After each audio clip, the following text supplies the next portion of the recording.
Seenaa jaalalaa.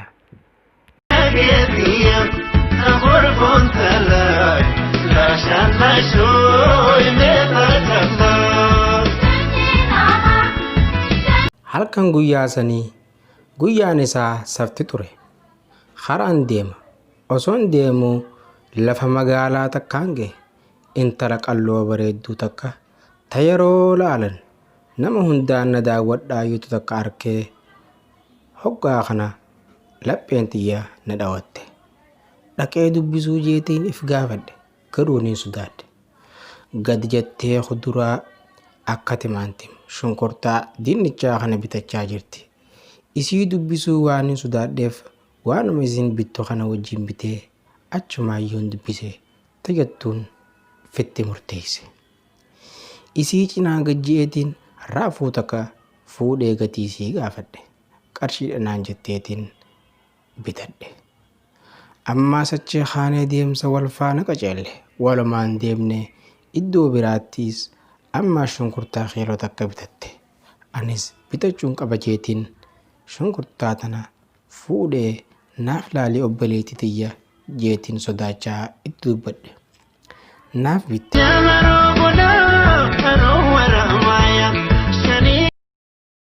Bira waan bitattu ni qabdaanaan jette. Hin qabu jeetiin deebiseef. Garuu eessa galte jettee na gaafatte. Niin callise akka nama hin dhageenyetti. Dafeetiin jidduun gaafii gaafadhe. Gaafii sannaa deebisuutti seente. Deemsa karaa waliin buunee osoo deemnu bakka bashannanaa bakki isii namatti toltu takka dhufnee xiqqoo as teenyee boqonnoo jeetiin gaafadhe. Rakkoon qabu naan jette. Bakka bashannanaa kanaatti gorree teenyee waan dhuynu ajajannee haasa'u eegalle.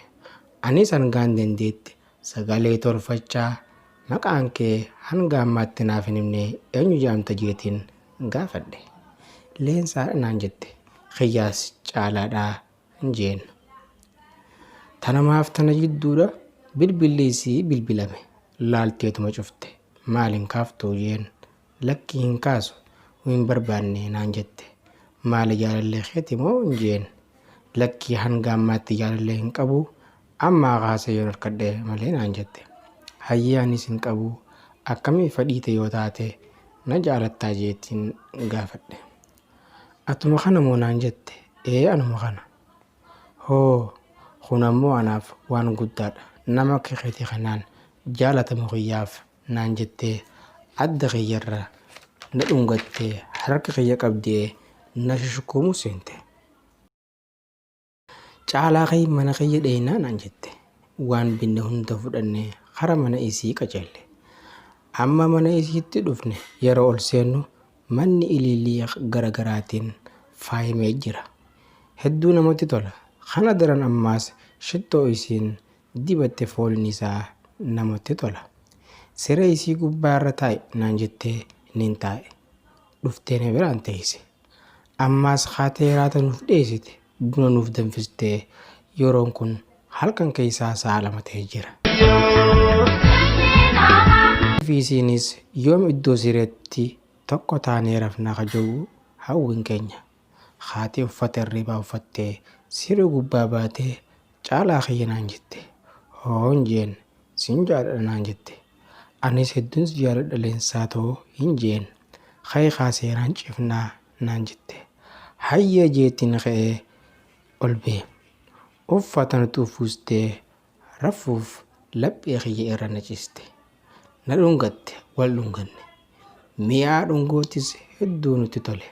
Arraba keenya irraa osoo hin ta'in onnee teenya irraa nutti mi'aawe. Ammaas caalaa kiyya jettee deddeebitee na yaamti.